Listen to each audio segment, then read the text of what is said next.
So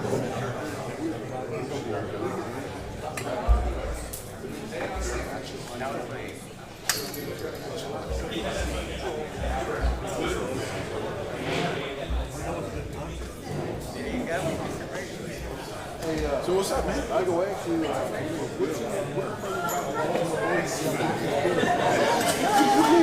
seen it yesterday. I'm like, it was a graphic, man. It was produced. He had production meetings, but he told the truth.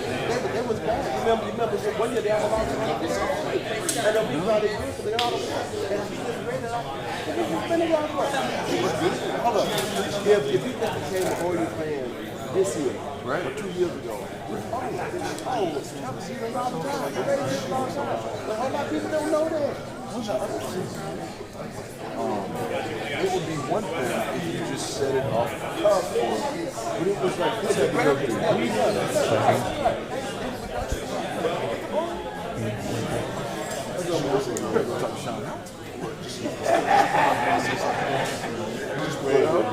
Come on, man.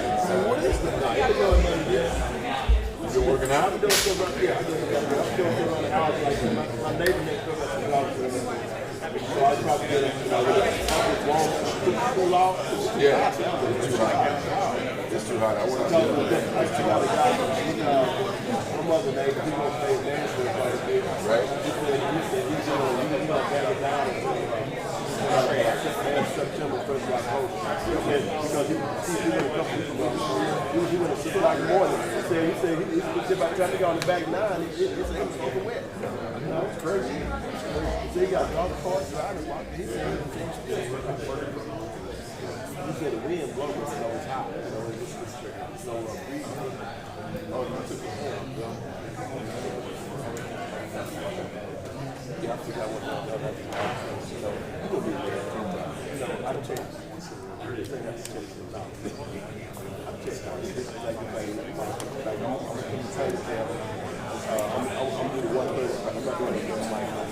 oh, yeah. I'm coming in.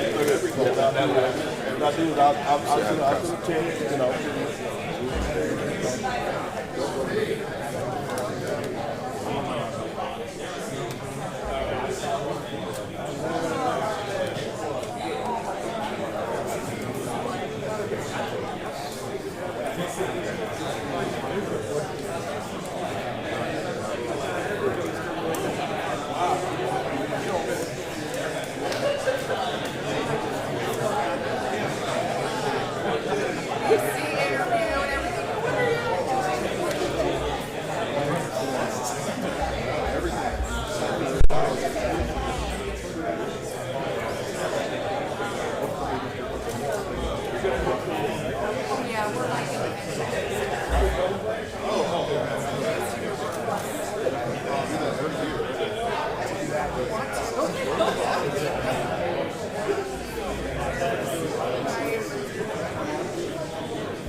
For some of them, like I did spot. There we go.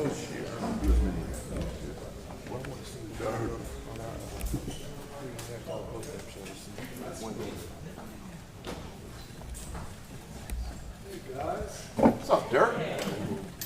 Hello everybody. Guys, thanks for joining us this morning early.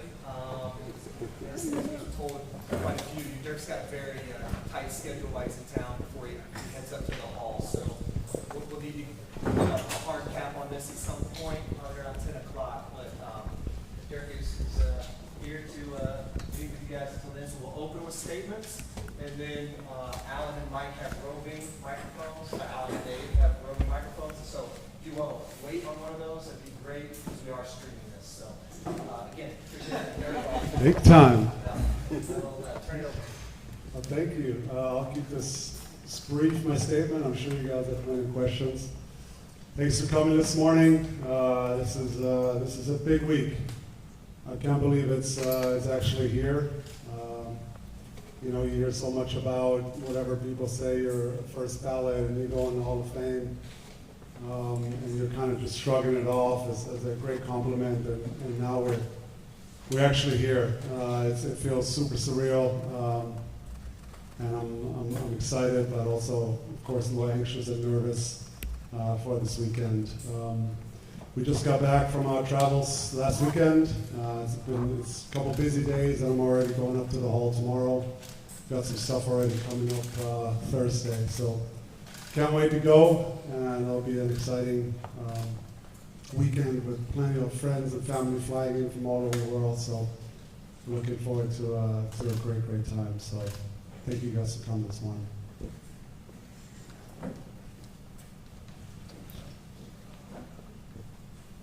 Wayne Price, math, Dirk, have you allowed yourself to think ahead to that day when they're going to put the jacket on the shoulder? What that moment would be like? Yeah, I mean, it's like I said, I just cannot believe that.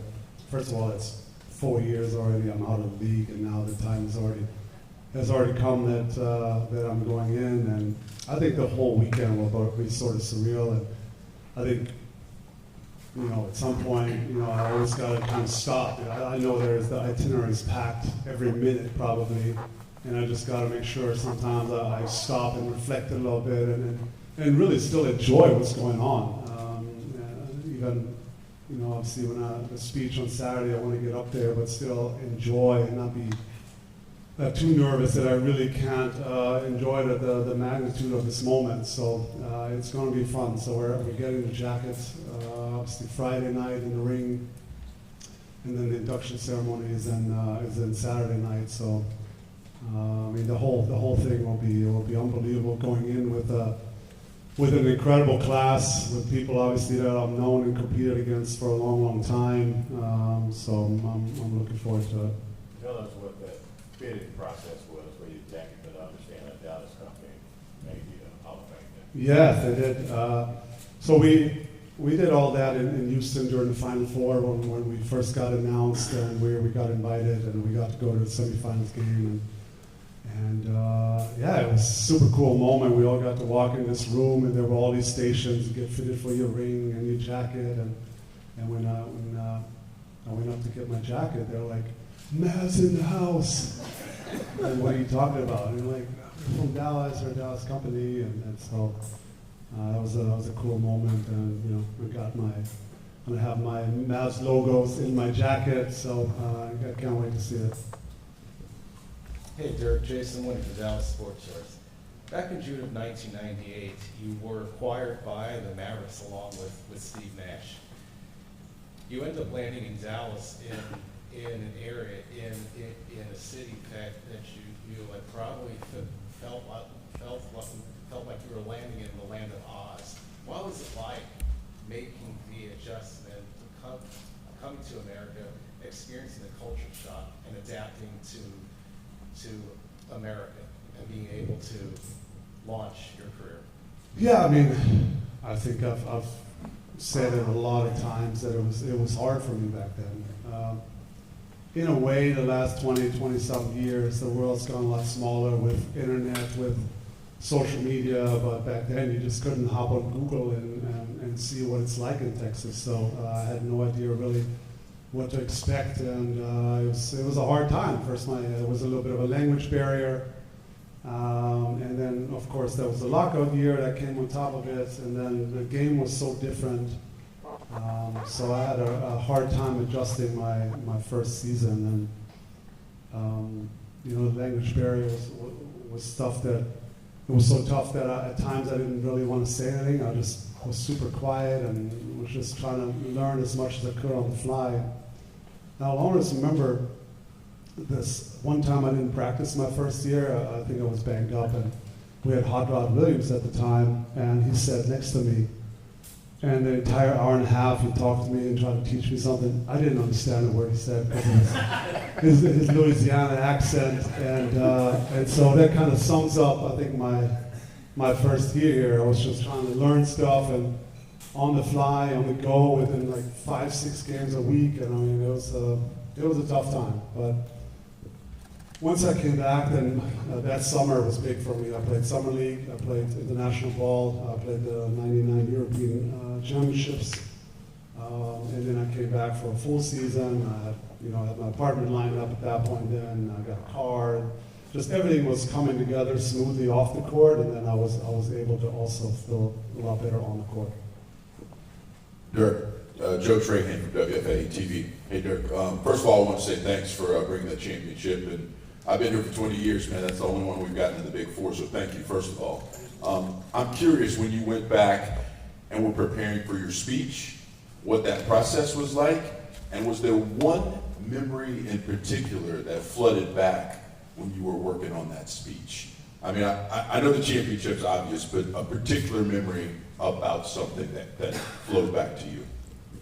You know, I've been working basically off and on the speech for the last couple of months, ever since, of course, I heard that I'm going in. And it's kind of like at the beginning, you kind of sit down and you write some people down that you don't want to forget, and then you write down some memories. And then you kind of left it alone for a few weeks, and we traveled a lot, and then I kind of came back to it again and maybe wrote some other thoughts down. But at the end of the day, for me, it's just another thank you speech. You know, to me, I'm so thankful to all these people that have helped me along the way, and so that's what I will look at it. I'm not going to tell that many stories. It's more to me about at the biggest stage, giving thanks to all the people that were involved in my career. And what was funny to reflect on was really a little bit of my childhood. You know, when I speak to my parents and my sister, obviously, I think I will get a little emotional. Stuff that they've done and put their lives on hold at the time, and drove me from one event, from tennis to handball to basketball, and so that what they've done, and then obviously Holger, meeting him at age 15, and some of the workouts we were doing. I think those were besides the championship, of course, the big moments. Those were some of the coolest reflections. Hey, Dirk, Pat Doney with NBC5 here in Dallas. As you reflect, talking about reflecting now, with the positionless NBA that we're living in now, that was brand new when you were doing that. It seemed the big man shooting and all that. Can you just speak to how challenging that was, being different in that way at that time? And your sense of pride now, when you look around the NBA, you see big men shooting threes all the time now in today's game. Yeah, I think the game has evolved so much since I first got in the league. You know, end of the 90s, it was still a physical league. The 4s and 5s are all bangers and rebounders. There's a few outliers, but most of all, there was the 4s and 5s, the big guys and defenders and rebounders. And I was sort of came in at the right time, I think, when the league was just changing. The NBA was a little tired of, you know, the 70 to 80 score and Knicks Miami physical series, a lot of holding, pushing, and so I think they wanted to get away from some of the physical play. They got rid of the hand check and all that. Obviously, saying all that, that sort of played right into my hands. I was a guy that loved to face up, be outside, play with. More on the perimeter than banging with the big guys, and then of course I think Nelly helped. Of course, I think if I would have gone to another team, maybe they would have bulked me up, maybe would have stuck me under the basket for to play closer to the basket. But Nelly he just saw the game different. Always has. He was a mismatch master. And he wanted me to shoot. He encouraged me to play my style. I always say that there were a lot of coaches at the time that wanted a 7-footer dribbling the ball up at times and shooting pull-up threes.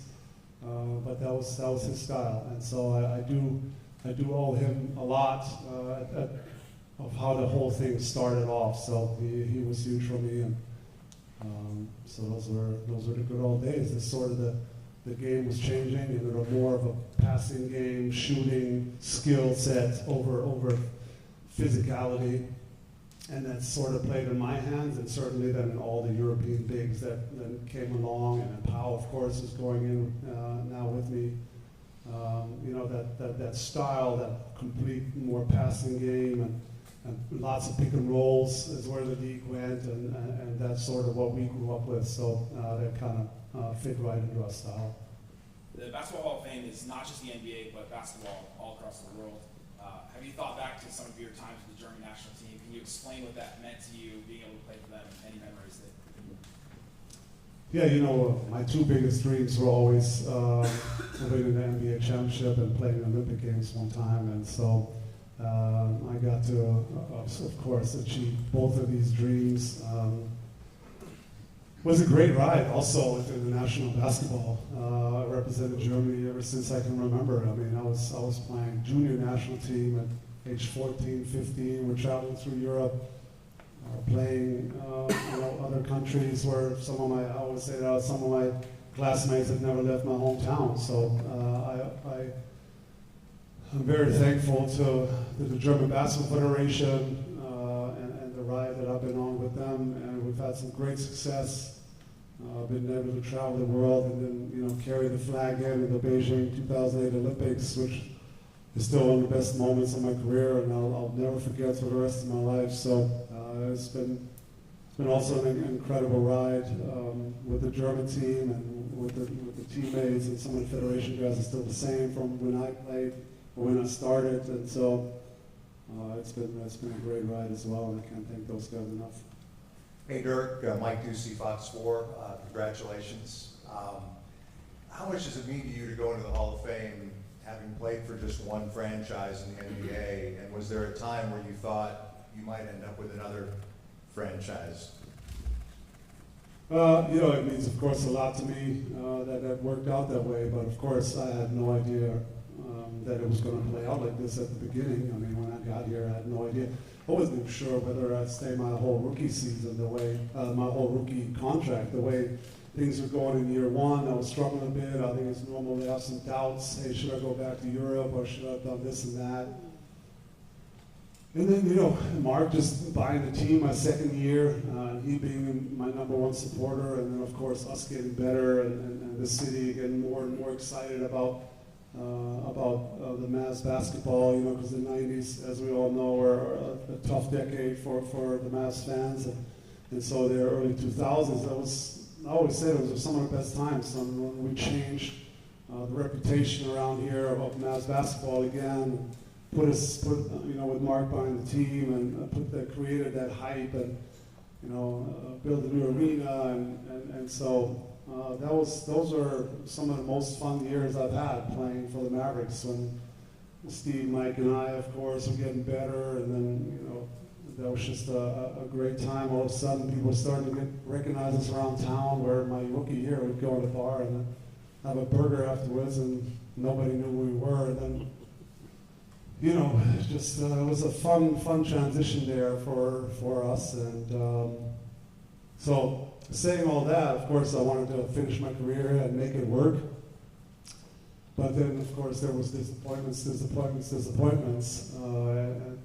But I still always said, hey, I want to make this work. I would love to bring a championship to the city, a basketball championship that's never been achieved here in the city. And so, I really wasn't a free agent until 2010, before I obviously signed a big franchise deal for 6 years. And so in 2010, I met with Mark, and really had no other offers. I never really listened around, but that meeting I will never forget. I went to Mark's house. We just sat there and both shared emotions, shared stories from the past, 11 years what it's been, and we both got emotional. And I basically told him, listen, I want to be here, and you want me to be here. Let's get this done. And then I ended up, of course, staying, and then we won the championship in year one of that 4-year contract. So that was also a special time. And once we had won the championship, I knew I was going to retire here. That would have been the only reason at the end of my career to go somewhere to maybe chase a ring or win one somewhere else. But since we had achieved that goal, I knew I wanted to hurt it. Hey Dirk, congrats on the Hall of Fame. You kind of talked a little bit about how the early parts of your career were pretty rough for you, and now fast forward 20-something years, and you know there's been so much outward appreciation, not only for what you've meant to the city of Dallas, but also to the game of basketball. Like the last 4 years since you retired, has it at all sunk into you, like how much you've meant to so many people, or is it still kind of surreal? It's still a little surreal, but it's still amazing. I mean, especially when I was fresh out and I just had retired, and when I moved around the city, how many people came up to me and said, you know, they appreciated me, what I've done, and might have gotten them through some tough times in their lives, and just by playing a simple sport that, of course, meant a lot to me. And now I'm still traveling the world, and people approach me all the time and are like, appreciate what you've done and played your heart out for 2 decades, and that of course means a lot. But you know, the smaller kids don't recognize me anymore now, so I'm already out for 5 years. There's other guys that are hotter, but usually the parents they'll still recognize me. But the young kids are like, who's the big guy? And the parents are like, don't you know this Dirk Nowitzki? So no, it's been incredible feedback all over the world, and I'm enjoying it a lot. Hey Dirk, it's Justin from Valley Sports.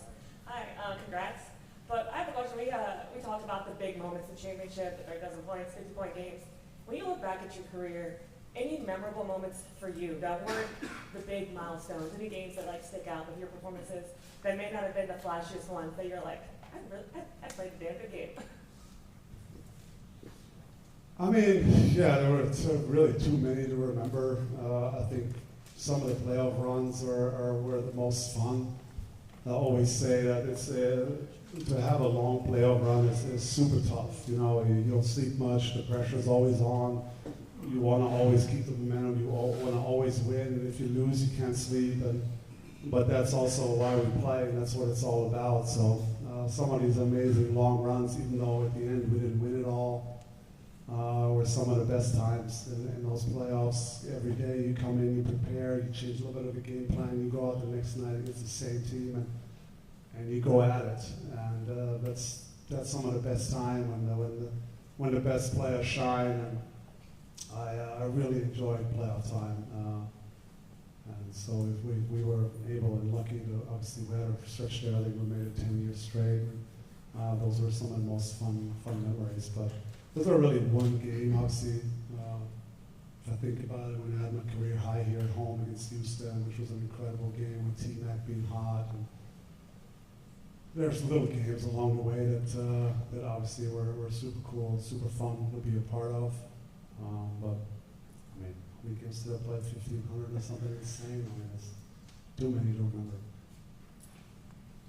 I think when we were talking last week, you said your kids are 10, 8, and 6, and they've been through these various ceremonies. I think it was Max who helped push the button.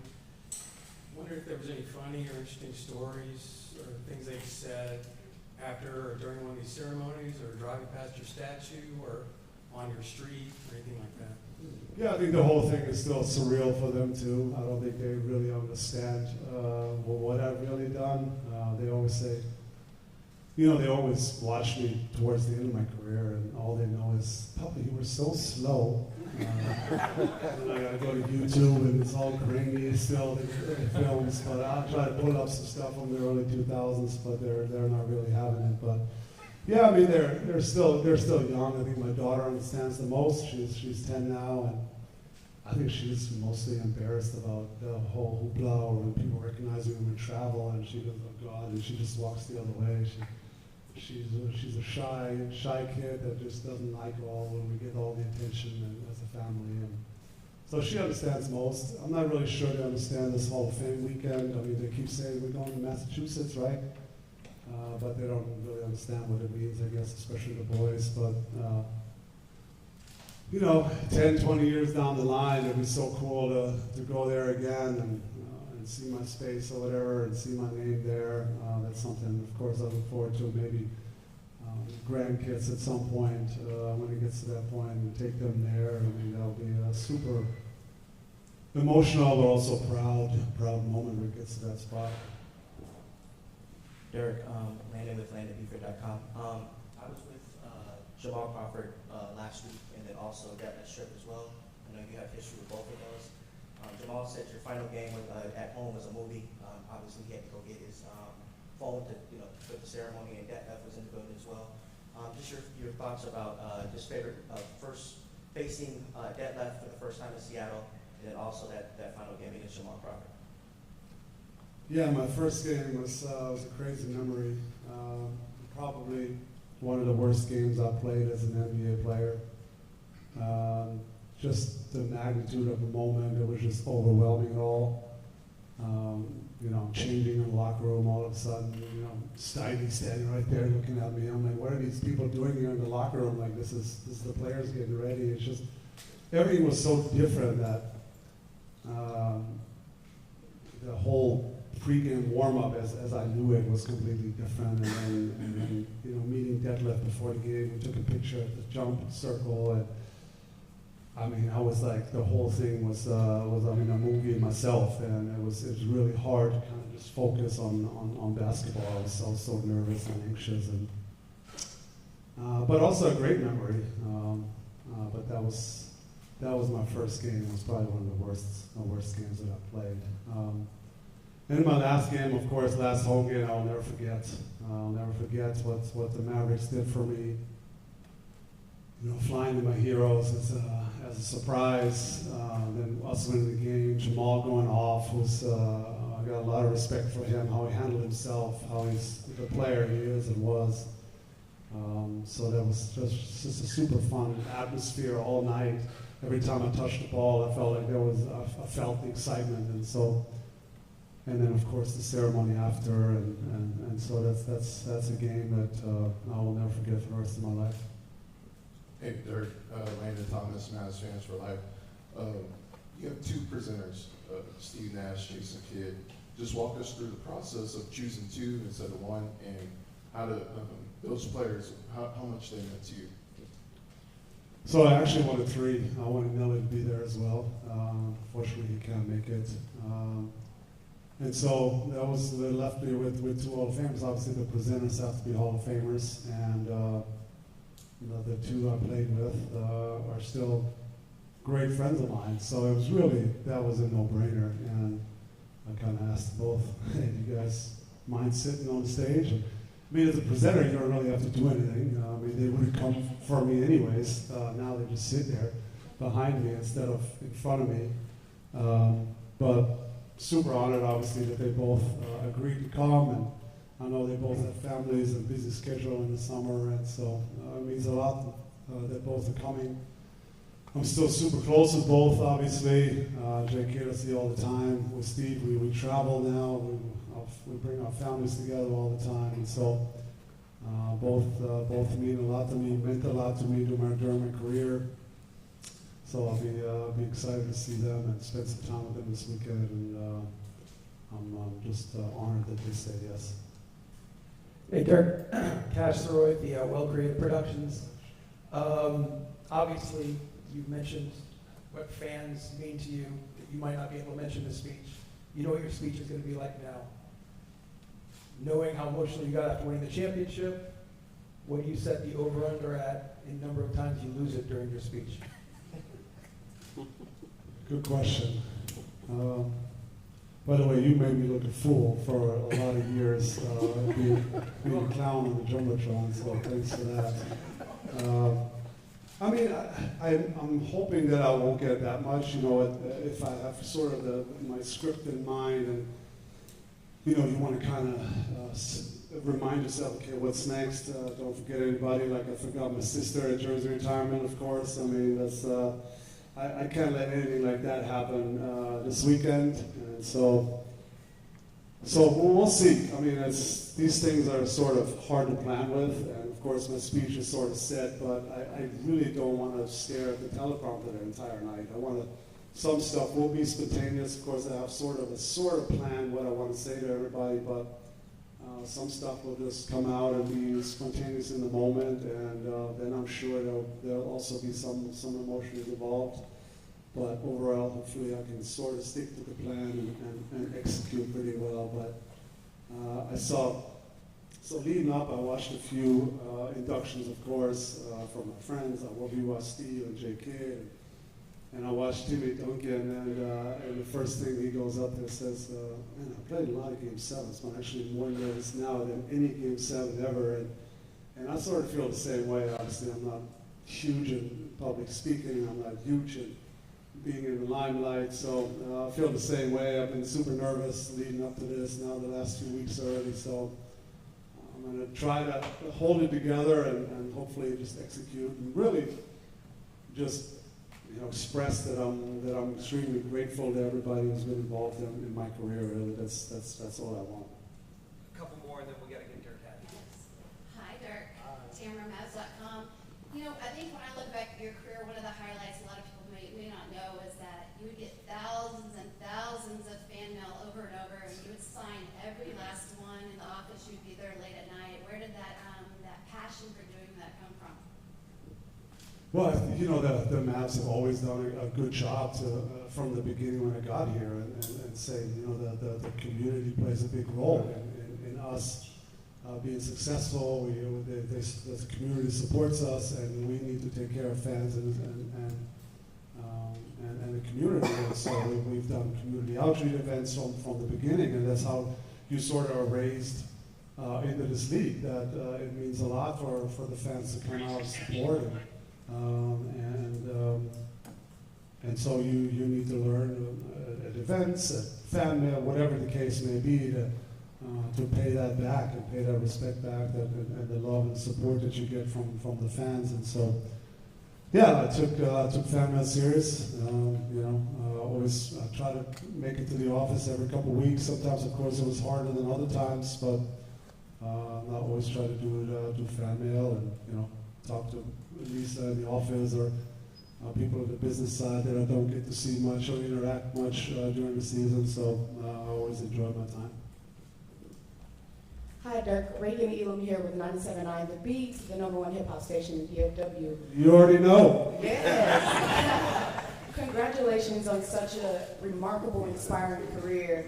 What would the Hall of Famer Dirk tell the rookie Dirk in times of being unsure of yourself and, you just being here right now accepting this honor? Yeah, I mean, at the end of the day, it was just what I was doing, and that's, keep pushing. I think it's normal when things don't go well to have doubts, and especially I'm not the most, positive guy, so in my first couple of years, of course, there were some doubts. Did I make the right decision? Should I have gone to college? Should I have stayed in Europe? But at the end of the day, just keep pushing, put your head down, and really focus on what you can control. You can't control playing time and all that other stuff, but you can control how hard you work and the effort you put in. Do you come to practice early? Do you leave late? Are you really, giving everything you got to this? And so that's what I would tell myself. Keep doing that. Keep your work ethic and work through the hard times. When you struggle, you go back to the gym and you try to find your way, and that's what I always try to do. And that's the only way, really, I knew how to get through tough times, and that would be my advice even now. And at the time, I didn't even know what I was doing. I was just, I gotta make this work. And I go back to the gym, and now obviously that was my coping mechanism of just working hard and trying to make it work. Dirk, thank you. Thank you, Oh, thank you guys. Thank you. Good to see everybody. Hopefully we'll see you down the road. Appreciate it. Vouchers? Yeah. Free burger for everybody.